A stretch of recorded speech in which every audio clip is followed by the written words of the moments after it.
Hello, আসসালামু আলাইকুম। অনেকদিন পরে আপনাদের মাঝে একটি লাইভ নিয়ে হাজির হলাম। আজকে যে লাইভটা আমি দেখাবো, আমি মনে করি যে বহুত কি অদ্ভুত কি অদ্ভুত পরিস্থিতির শিকার 17 বছরে আমরা হয়েছিলাম।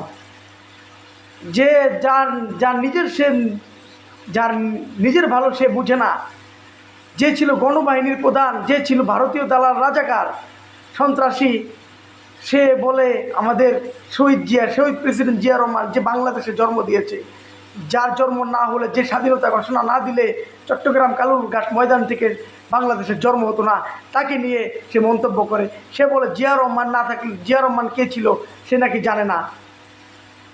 এই জানোয়ারের বাচ্চা, তোর তোর যে দোষর, তুই মইরা যে হয়তো বাইচে গেছিস, নাইলে তোকে ফাঁসিতে ঝুলিয়ে, এই কথার জন্য যদি তখনই ভাইরাল হতো, তোকে ফাঁসিতে ঝুলিয়ে লটকিয়ে বুড়িগঙ্গায় ফেলে দিতাম আমরা জনগণ, আমরা ছাত্রদল, যুবদল, আমরা জনগণ এখনও বাইচে আছি। তোর এত বড় সাহস না, তুই জিয়া রহমানকে নিয়ে কথা বলবি? সাবধান হয়ে যা। দেখুন জনগণ, শহীদ জিয়া প্রেসিডেন্ট যে বাংলাদেশ বট গাছের মতো ছায়া দিয়ে রাখতো, তাকে নিয়ে কত বড় নির্লজ্জের মতো কুকথা আগতা বলেছে। দেখে আসুন।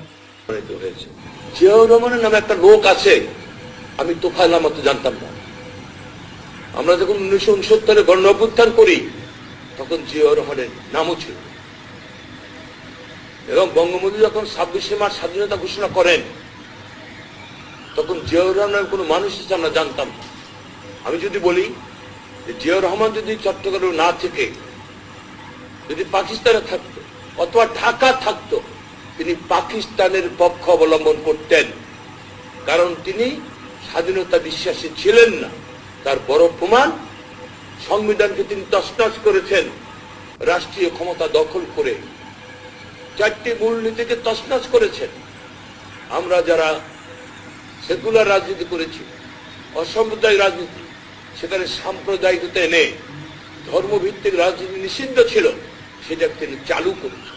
সুতরাং তিনি মুক্তিযোদ্ধা ছিলেন না, ঘোষণা তো প্রশ্নই হল না। এই দেখলেন তো এই কুলাঙ্গারের বাচ্চার কত বড় দুঃসাহস।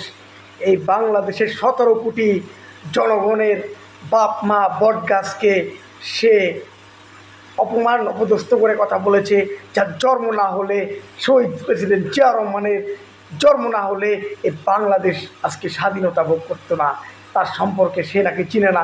আমি মনে করি সে বাংলাদেশের নাগরিক ছিল না, সে অবশ্যই ভারতীয় দালাল রাজাকার ভারতের নাগরিক ছিল।